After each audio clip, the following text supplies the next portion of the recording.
اور اکثر ہم ایسے دیکھتے ہیں اور خبریں بھی سنتے ہیں کہ کسی شخص کے اس دنیا سے رخصت ہونے کے بعد اس کو جو ہے وہ انصاف کی فراہمی یقینی بنائی گئی ہو.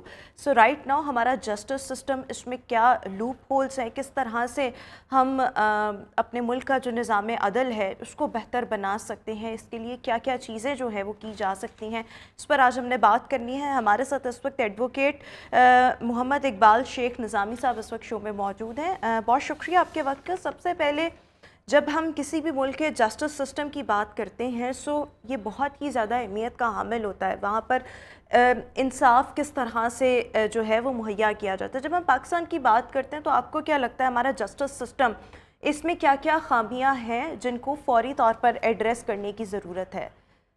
جی, اس میں فرسٹ آف آل تو میں یہ عرض کروں گا کہ جو قوانین بنائے جاتے ہیں اس میں خامیاں نہیں ہوتی, اس کے اوپر جو عمل درآمد ہے وہ نہیں ہو رہا.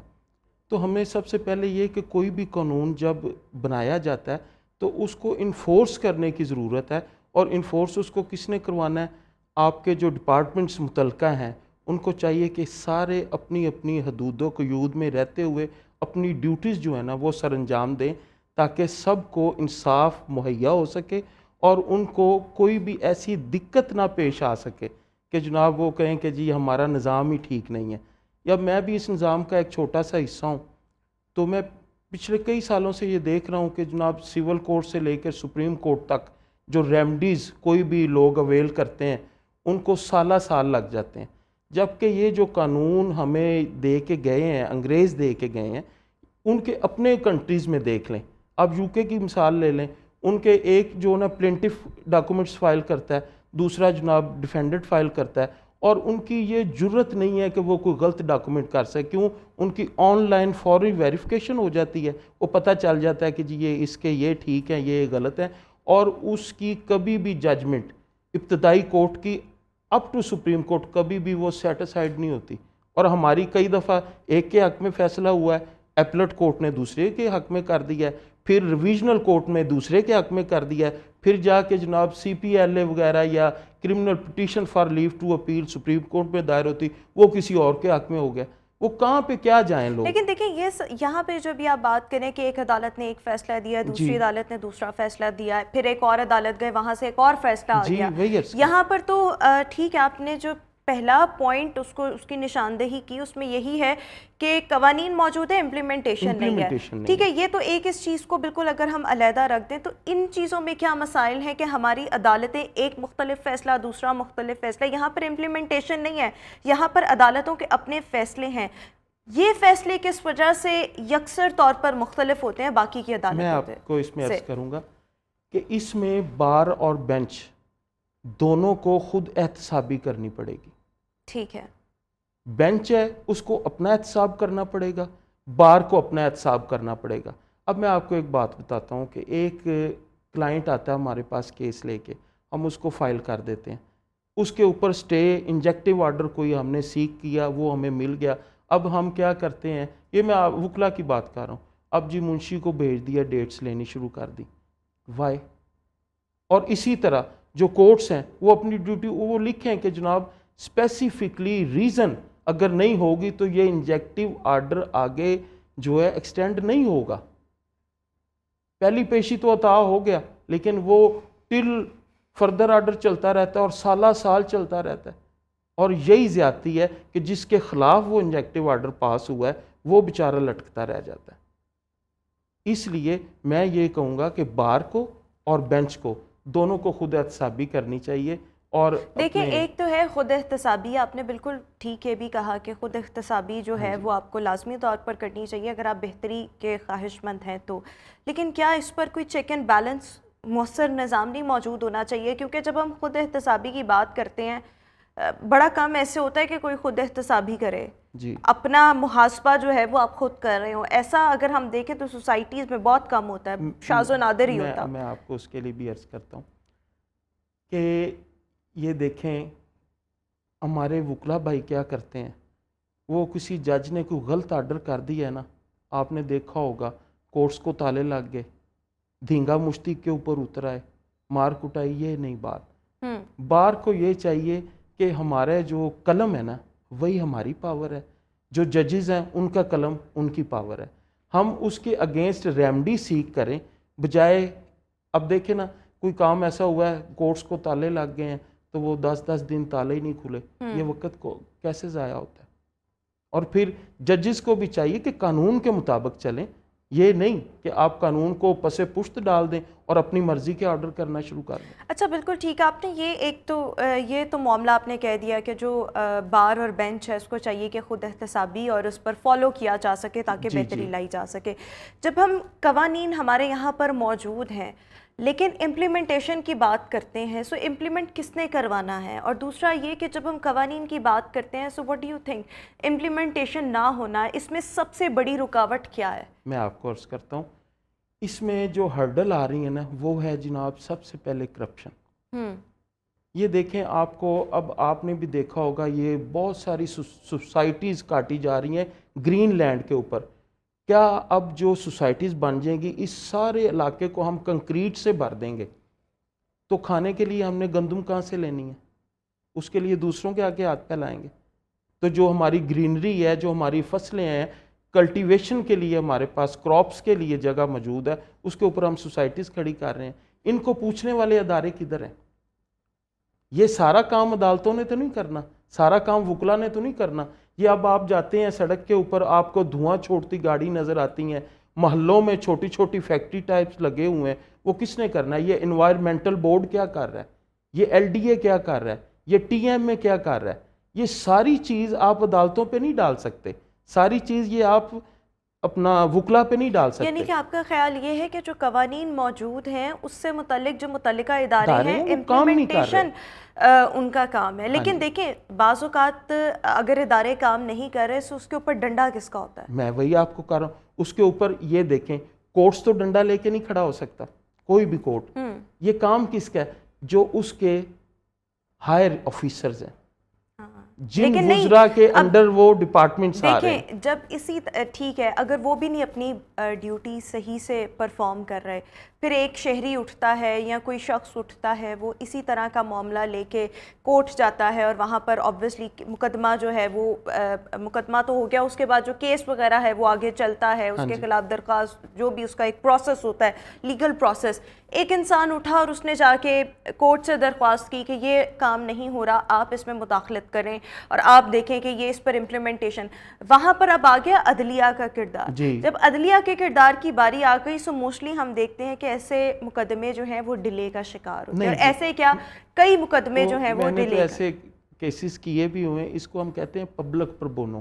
ٹھیک ہے, جو پبلک پربونو کیسز ہوتے ہیں نا اس میں ڈیلے نہیں ہوتا. ٹھیک ہے, اس کے اوپر بھی میں اب آپ کو بتاتا ہوں بات وہیں پہ آ جاتی ہے. ایک فیصلہ پڑا ہوا ہے, ایک فیصلہ پڑا ہوا ہے, اس کے اوپر امر درآمد کوئی نہیں کرنا چاہ رہا, اور اس کے اوپر پھر وہی بندہ جس بیچارے نے وہ ریٹ فائل کی ہے پبلک پربونو, اس نے پبلک پربونو کے لیے یا اپنی شہرت کے لیے کی ہے, لیکن ایک معاملہ عدالت کے سامنے جب آ گیا تو عدالت اس کو بڑا تھارولی اور ڈیپلی دیکھتی ہے, جو میں نے اپنی پریکٹس میں دیکھا ہے. اس کے بعد آرڈر بھی ہو جاتے ہیں, اس میں 5-7 محکمے انوالو ہوتے ہیں, تو کوئی بھی کام کرنے کے لیے نہیں تیار. تو عدالت کس کس کو نوکری سے فارغ کرے؟ بالکل ٹھیک. سو میں یہی آپ سے جاننا چاہ رہی ہوں کہ جب ہم نظام عدل کی بات کرتے ہیں یا انصاف کی فراہمی کی بات کرتے ہیں, ایک تو ہم نے یہ پوائنٹ ڈسکس کر لیا کہ قانون موجود ہیں امپلیمنٹیشن نہیں, اور یہ بڑی تلخ حقیقت ہے ہمارے اس معاشرے کی کہ یہاں پر قوانین کے ہوتے ہوئے ان کا اطلاق چونکہ نہیں ہے سو اس لیے بہت سے لوگ جو ہیں یا ان کو سفر کرنا پڑتا ہے. ایک ہم آتے ہیں انصاف کی فراہمی, اور انصاف کی فراہمی کے تقاضے کیا ہیں؟ ہم اپنا جسٹس سسٹم اس کو کیسے امپروو کر سکتے ہیں, اس کو کیسے بہتر بنا سکتے ہیں, یا انصاف کے تقاضے کیا ہونے چاہیے؟ آپ کی طرف سے سجیشنز کیا ہو سکتی ہیں؟ میری طرف سے یہ سجیشن, میں تو ایک چھوٹا سا بندہ ہوں, انڈیویجولی میں ایک بات کر سکتا ہوں کہ یہ جو ہمارے مقننہ ہیں نا ان کو چاہیے کہ ایسے لاز جو ہے نا وہ بنائیں جو کہ عوام کے فائدے کیوں اور فوری فراہمی کیوں. اور اس کے اب میں آپ کو بات بتاتا ہوں, ایک قانون پاس ہوا وہ پارٹیشن ایکٹ, اس کے اندر لکھا ہوا ہے کہ جناب 6 ماہ کے اندر جو کورٹ ہے ٹرائل کورٹ وہ اس کا فیصلہ کرے گی. صحیح. تو میرے کوئی 5-7 مقدمات ہیں جو پارٹیشن کے ہیں, ان کو 2-2 3-3 سال لگ گئے ہوئے ہیں. جا کے ترلے کرتے ہیں جج صاحبان وہ ہاں جی جی ٹھیک ہے جی، قانون میں تو لکھا ہوا ہے لیکن کرنی اپنی مرضی. صحیح.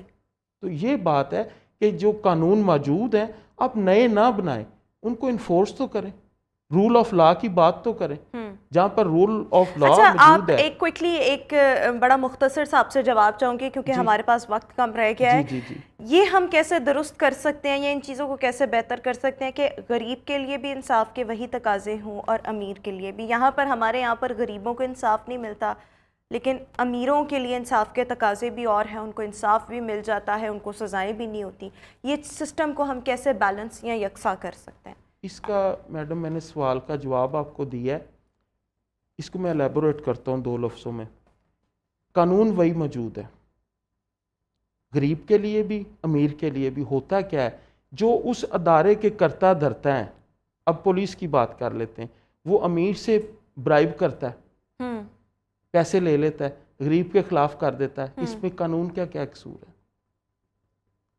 یہ انڈیویجولز کی غلطی ہیں، ان کو کریکٹ کرنا پڑے گا آپ کو. یعنی کہ پھر میرے خیال میں جو آپ بار اور بینچ کے خود احتسابی کی بات کر رہے تھے، پھر یہ ہر شخص کا کو چاہیے کہ وہ اپنا احتساب کرے اور پھر ہی جو ہے وہ ہم چیزوں کو بہتر کر سکتے ہیں. بہت شکریہ ایڈوکیٹ اقبال صاحب ہمارے ساتھ شو میں موجود ہے. ویوز ابھی ایک بریک، واپس آئیں گے ایک بریک کے بعد.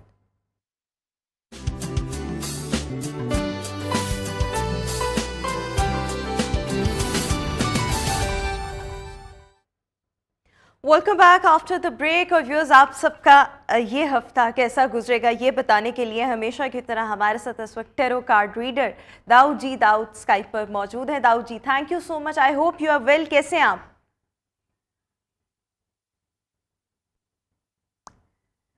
داؤد جی آپ کو میری آواز آ رہی ہے؟ جو ہے وہ یاد کیا. جی آواز آ رہی ہے آپ کی؟ بالکل ٹھیک ہو گیا. اچھا جی داؤد جی سٹارٹ کرتے ہیں ایریز سے. ایریز کا یہ ہفتہ کیسا گزرے گا؟ تو دیکھتے ہیں جناب ایریز والوں کا آنے والا ہفتہ کیسا گزرے گا. ایریز والوں کے آنے والے ہفتہ کی story of the week. Aries والے کچھ معاملات کو لے کر ڈسٹرب نظر آتے ہیں کہ صحت کے ایشوز ہو سکتے ہیں، کافی چیزیں بہتر ہو جائیں گی، ریلیشن میں بہتری ہو جائے گی ان کی. اور باقی اب تک ایریز والے اور 2-3 کام جو ہے رکے ہوئے ان کے ہونے کے ہو سکتے ہیں، پراپرٹی لے سکتے ہیں اور کوئی دوست ہے آپ مدد کر سکتے ہیں اور فیملی میں بھی ان کو مدد مل. بالکل ٹھیک ہو گیا. اچھا جی ٹورس کے بارے میں بھی بتا دیں، ٹورس کا یہ ہفتہ کیسا گزرے گا؟ ٹورس والوں کا آنے والا ہفتہ کیسا گزرے گا؟ تو ٹورس والوں کی اگر میں بات کروں تو کافی چیزیں ان کی کلیئر ہو جائیں گی، بہت سے معاملات میں زبردست مدد ہوگی، تھرڈ پارٹی سچویشن انجوائے کر رہے ہیں، معاملات میں بڑی بڑی اچھی خبریں.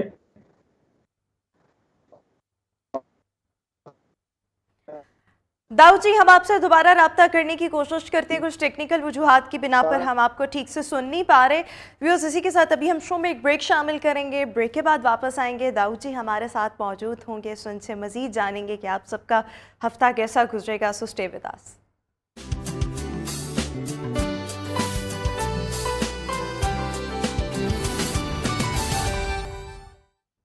Welcome back after the break. اور ویورز بریک پر جانے سے پہلے ہم آپ کے ساتھ شیئر کر رہے تھے کہ آپ سب کا یہ ہفتہ کیسا گزرے گا، لیکن کچھ ٹیکنیکل وجوہات کی بنا پر ہم دوبارہ سے داؤد جی جو کہ ٹیرو کارڈ ریڈر ہیں ان کے ساتھ کنیکٹ نہیں کر پائے. لیکن اسی کے ساتھ ہی ہمارا آج کا شو جو ہے وہ اپنے اختتام کو پہنچ چکا ہے.